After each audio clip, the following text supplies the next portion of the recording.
Hi friends, this is Dharmesh over here, the social science educator. Today, आज before starting the lecture, let me make you aware. मैं बता दूँ आपको कि exactly social science, history, geography, political science और economics total में board के अंदर what are the question paper का पैटर्न क्या है, मार्क्स डिस्ट्रीब्यूशन क्या है and how the question fall. हम आज लेसन जो करेंगे that is third chapter of history, nationalism in India. Students, nationalism in India lesson क्यों, what is the importance of the lesson for the marks gain करने के लिए इस लेसन का कितना महत्व है, that also we are going to सी.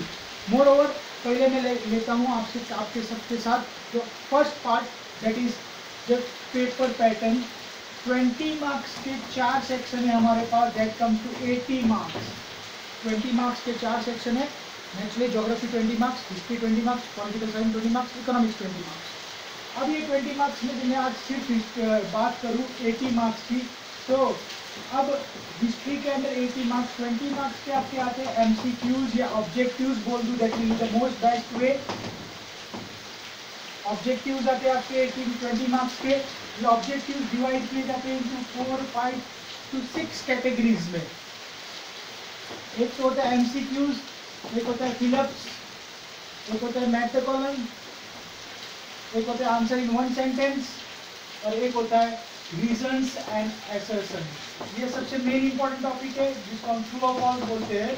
और ये रीजंस दिया होता है या असर्शन दिया होगा, आपको पूछा जाएगा कि whether the reason is true या the assertion is true.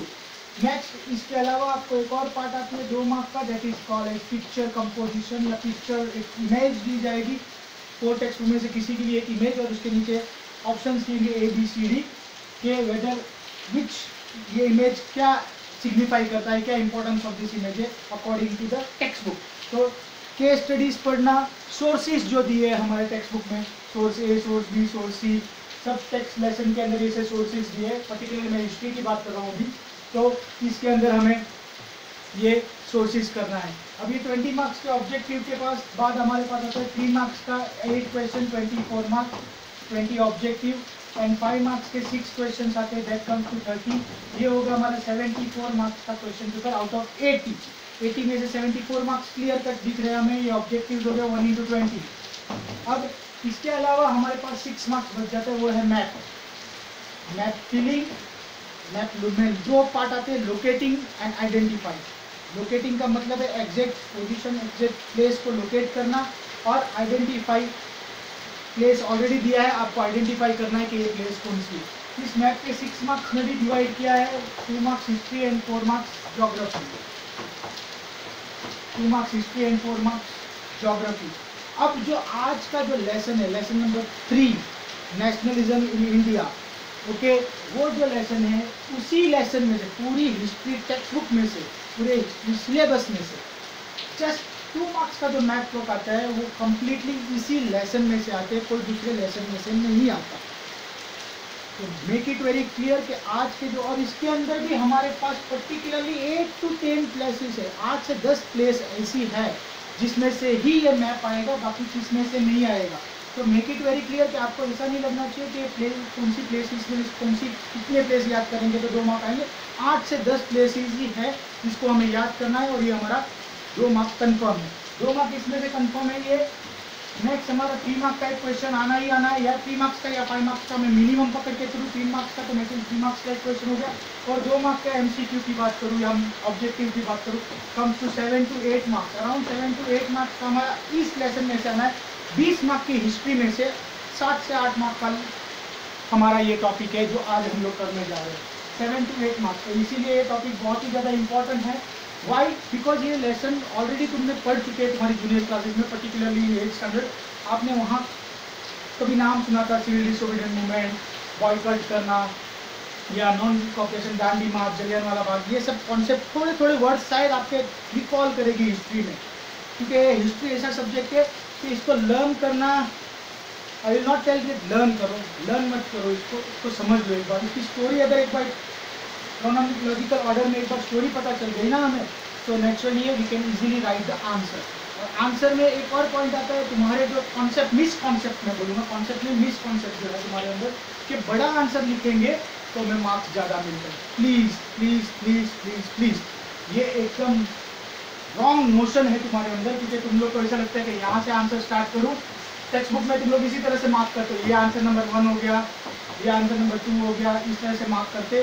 Sorry, ये सबसे गलत तरीका है, मैं यूज़ करूँगा वर्ड गलत तरीका है, कि इस तरह से आपको आंसर नहीं लिखने हैं। आपको आंसर, क्योंकि कोई भी बोर्ड का एग्जामिनर होता है, कोई भी एग्जाम्पल मैं हूँ या कोई XYZ एग्जामिनर होता है, तो कभी भी आंसर नाप के नहीं देता, मार्क्स को लेंथ के हिसाब से नहीं, क्वांटिटी नहीं देखता, क्वालिटी देखता है। तो आपका आंसर 5 मार्क्स का क्वेश्चन है, 6 पॉइंट लिखे, टू द पॉइंट लिखे। उस 6 पॉइंट को कैसे लिखना, how to present a paper is the most important part in social science and particularly social science और इंग्लिश में ये बात करूँ कि ये दोनों चीज़ में पेपर प्रेजेंटेशन बहुत मायने रखता है। कैसे हाईलाइट करना, कौन सी पॉइंट को अंडरलाइन करना, हाईलाइट करना मतलब नॉट यूजिंग हाईलाइटर्स, पॉइंट को अंडरलाइन करना ताकि वो एग्जामिनर के दिमाग सीधा सामने आ जाए, हाईलाइट हुआ है, एट अ ग्लांस उसको मिल जाए, तो फटाफट उसको चेक करे and you get the deserve marks and desire marks. बस तो ये चीज़ का ध्यान रखना है। अब इस लेसन की मैं ब्रीफ आउट करता हूँ। हम स्टार्ट करेंगे आज, टोटल 4 पार्ट है इस लेसन में। 4 पार्ट में first part I will complete today. हो सकता है कि फर्स्ट पार्ट भी ना हो, क्योंकि लेसन की जो थीम है वो थोड़ी लंबी है, इसीलिए फर्स्ट पार्ट कोशिश करूँगा कि कंप्लीट हो जाए। तो फर्स्ट पार्ट में मूव करता हूँ। तो सबसे पहले हमारे पास आता है लेसन की starting page, first world war, खिलाफत, नॉन कॉपरेशन, ये लेसन का हेडिंग। और लेसन की हेडिंग कंप्लीट करते ही हमारे पास नीचे कोई पैराग्राफ स्टार्ट हो जाता है। सबसे पहले पैराग्राफ में हमें बताया कि इंडिया की फर्स्ट वर्ल्ड वॉर के टाइम इंडिया की social and economical condition. Guys एक बार रिमाइंड करवा दूँ कि आप अपनी पेंसिल और टेक्स्ट बुक साथ में लेके बैठे, टेक्स्ट बुक का पेज ओपन करके साथ में लेके बैठे, क्योंकि ये जो वर्ड्स बोलूँगा या जो मैं सेंटेंस अंडरलाइन करने बोलूँगा आर द इम्पॉर्टेंट पार्ट। अब सबसे पहले तुम्हारी फर्स्ट लाइन पे आएगा कि सोशल एंड इकोनॉमिक कंडीशन या economical and social condition of India during first world war. हमारी यही है हमारा 3 मार्क्स का पहला क्वेश्चन, कि explain the social economic condition of India during first world war, या illustrate the Indian condition during first world war, या elucidate the Indian social economic problem during 1914 to 1918। घुमा फिरा के हमें social economic condition of India याद रखना है। Point हमें याद रखने वाली बात है कि social economic condition of India during first world war. सबसे पहला ड्यूरिंग फर्स्ट वर्ल्ड वॉर मैं बता दूँ, इट वॉज 1914 to 1918। मैं इसी दौरान की बात कर रहा हूँ, इससे एक आध दो आगे पीछे, 1 साल आगे पीछे हो सकता है। दैट इज नॉट क्योंकि कोई ऐसा जरूरी नहीं है कि जनवरी की 1 तारीख को ही फर्स्ट वर्ल्ड वॉर स्टार्ट हो गया था।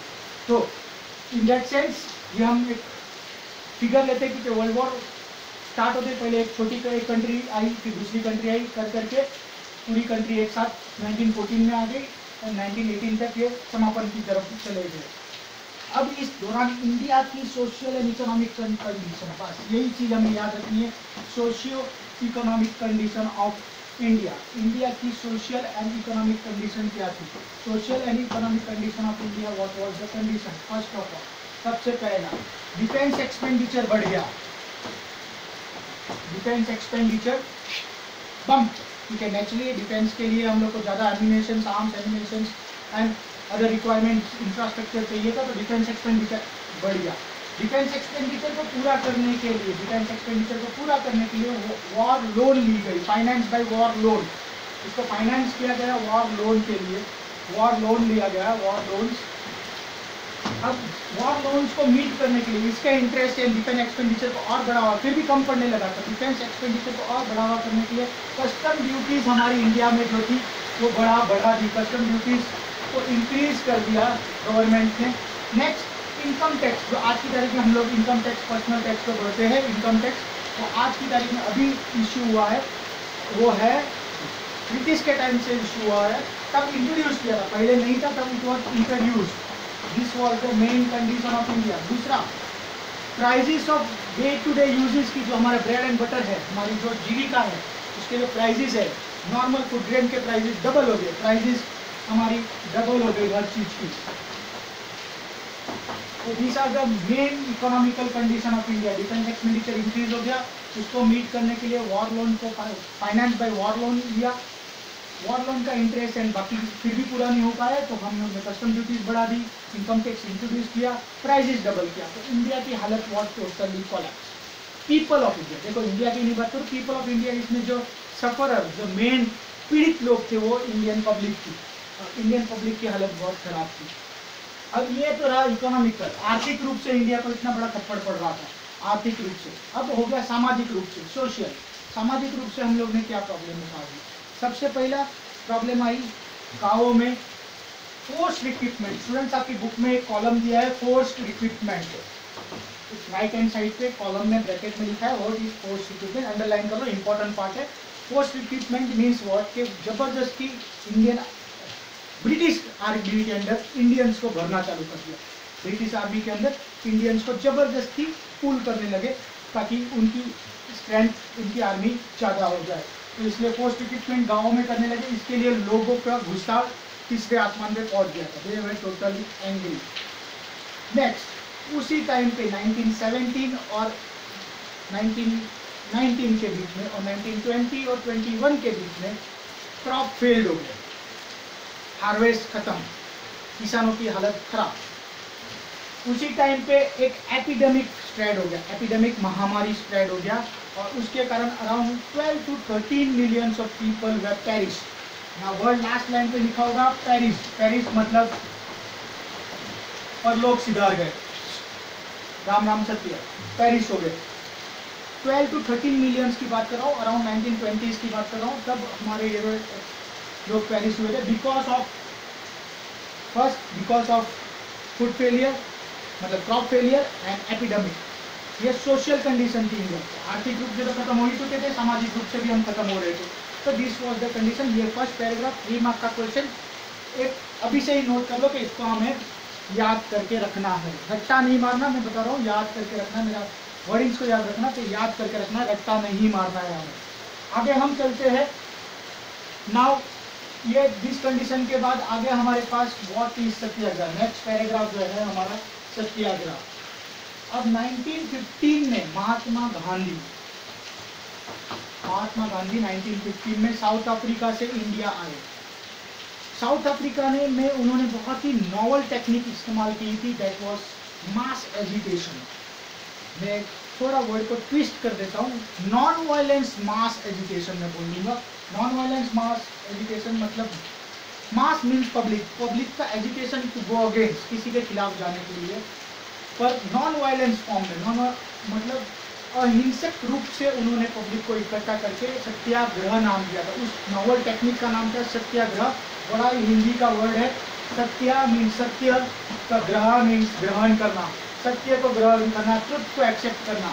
तो गांधी जी की ये नॉवल टेक्निक साउथ अफ्रीका में बहुत ही सक्सेसफुल थी। पर ये आइडिया ऑफ सत्याग्रह था क्या, एक्चुअली व्हाट वाज सत्याग्रह, ये क्वेश्चन आ गया। Again note down the question, what is the idea of Satyagraha, या explain the idea of Satyagraha. ये क्वेश्चन था कि इसका आंसर है कि Satyagraha means, suppose if you are true, अगर तुम सच्चे हो और इनजस्टिस के खिलाफ लड़ रहे हो, देन फिजिकल वायलेंस करने की जरूरत नहीं।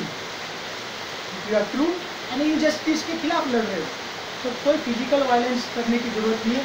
तुम्हारे ऑपरेशन मतलब तुम्हें जो तकलीफ दे रहा है उसकी अंतरात्मा को, कॉन्साइंसिस को बोलो, पहुँचो, उसके कॉन्साइंसिस तक पहुँचो, अंतरात्मा तक पहुँचो और उसको सच का बताओ कि दिस इज द फैक्ट। उसके लिए तुम्हें कोई भी वायलेंस फॉर्म यूज करने की जरूरत नहीं है।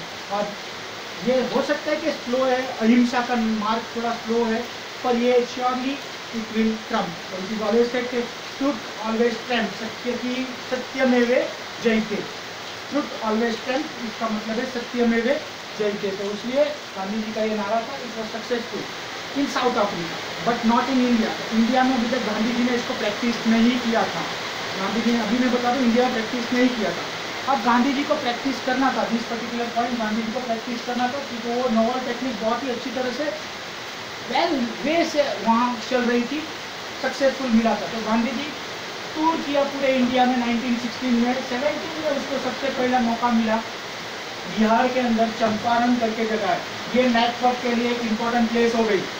बिहार के लिए, बिहार में चंपारण करके जगह है जहाँ इंडिगो प्लांटेशन मजबूर, मतलब किसानों को मजबूर किया जाता था कि इंडिगो प्लांटेशन करो। इंडिगो मतलब नील, नील का प्लांटेशन करो, क्योंकि वो नील की रिक्वायरमेंट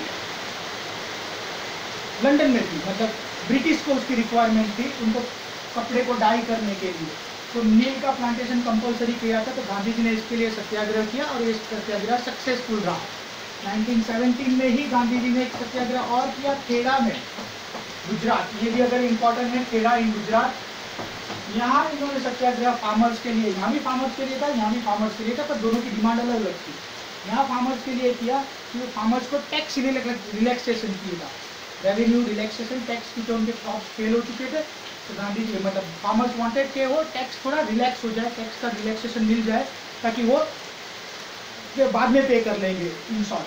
तो गांधी जी ने, जब ब्रिटिश नहीं माने तो गांधी जी ने सत्याग्रह किया और ये सत्याग्रह भी सक्सेसफुल। 1918 में गांधी जी ने सत्याग्रह किया अहमदाबाद के मिल वर्कर्स के लिए। गाइस, अहमदाबाद के मिल वर्कर्स, अगेन गांधी जी अहमदाबाद में किया, अगेन वो भी गुजरात में है।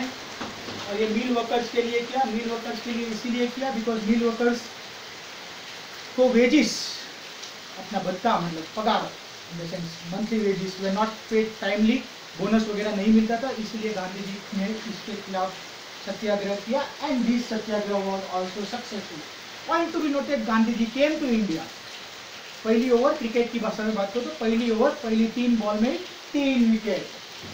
पहला सत्याग्रह सक्सेसफुल, दूसरा सत्याग्रह सक्सेसफुल, तीसरा सत्याग्रह सक्सेसफुल, हैट्रिक मार दिया। Now Gandhi ji was quite aware, उसको पता चल गया and he was quite believing that satyagraha can work out. इसी टाइम पे 1919, नेक्स्ट पैराग्राफ, 1919, इसी टाइम पे imperial British council, imperial underline करना, इंपीरियल ब्रिटिश काउंसिल ने एक एक्ट पास किया known as Rowlatt act.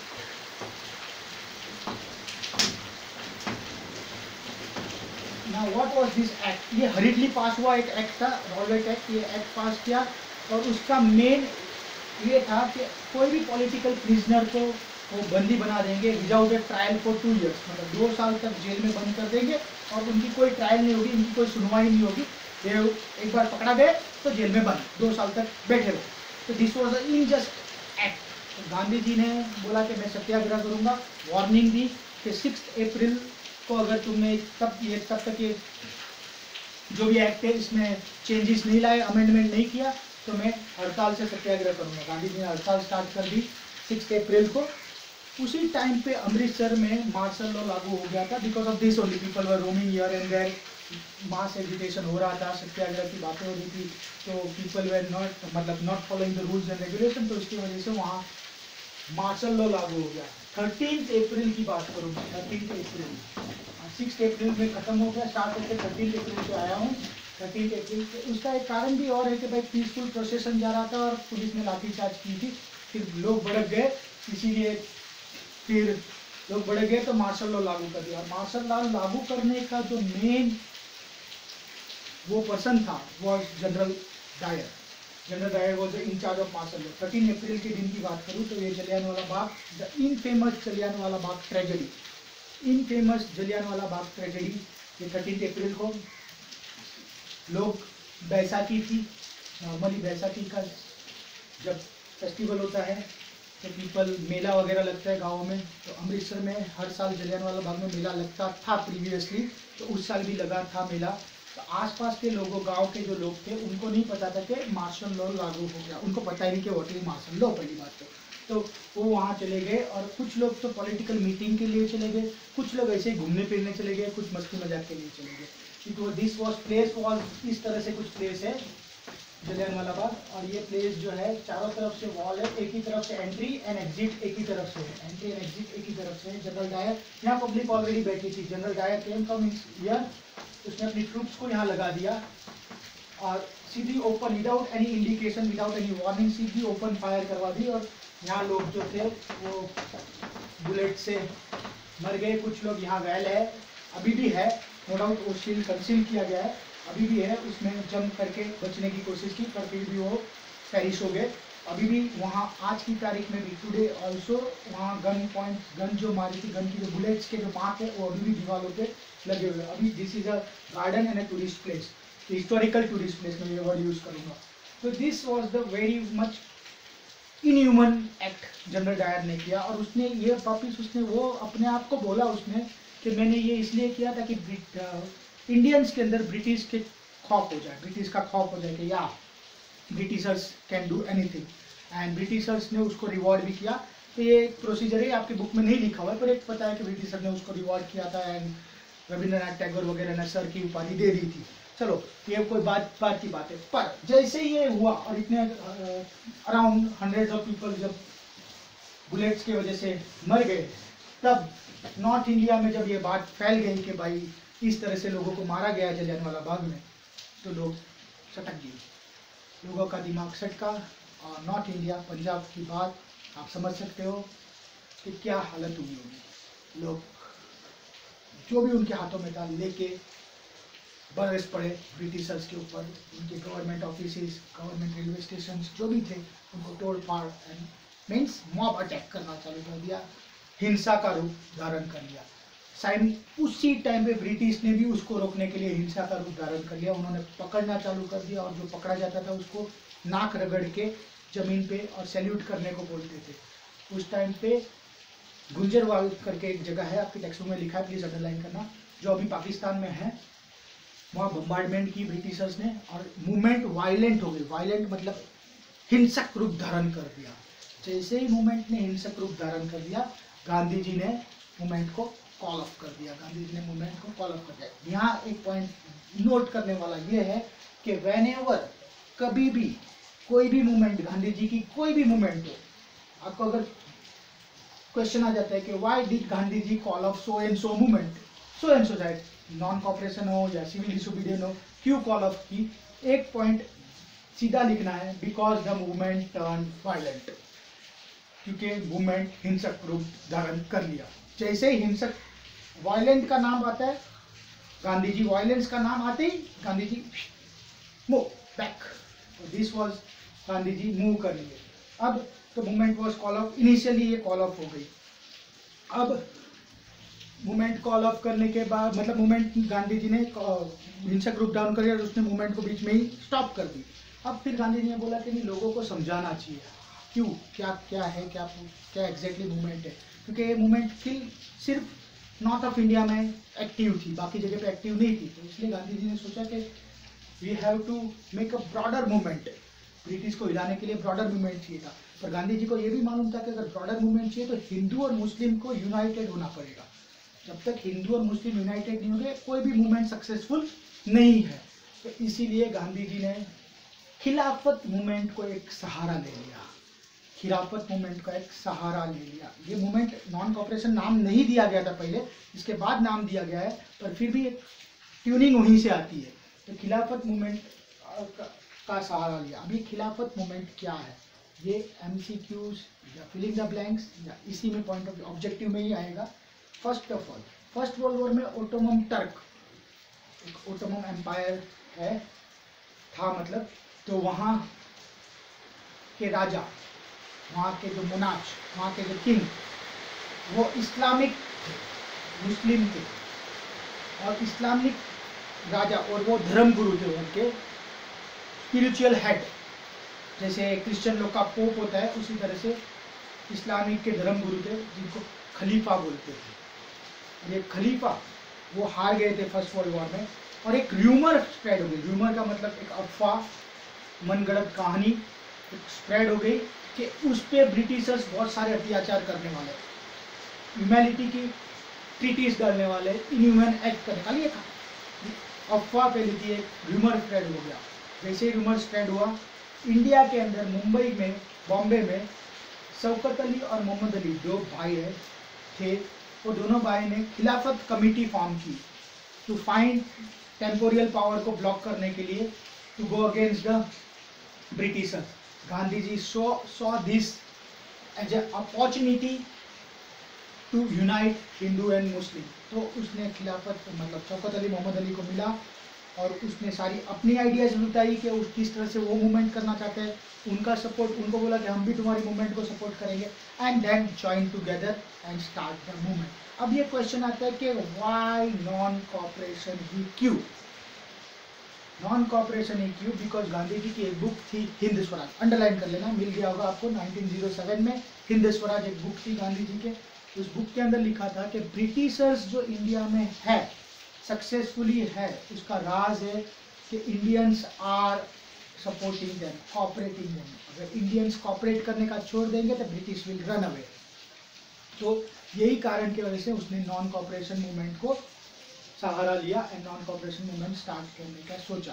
Guys, अभी तक ये खाली हिंट है, आगे मैं बताते जाऊंगा, पर आज आपको सिर्फ एंड सिर्फ गो थ्रू करना है socio economic problem, then arrival of Gandhi ji, Satyagraha क्या चीज़ है, 3 मूवमेंट 17 की 18 की जो 3 मूवमेंट है, that is Champaran, Kheda and Ahmedabad, फिर रॉलवेट एक्ट का impact on Khilafat movement. This is the only point which you have to do for the day.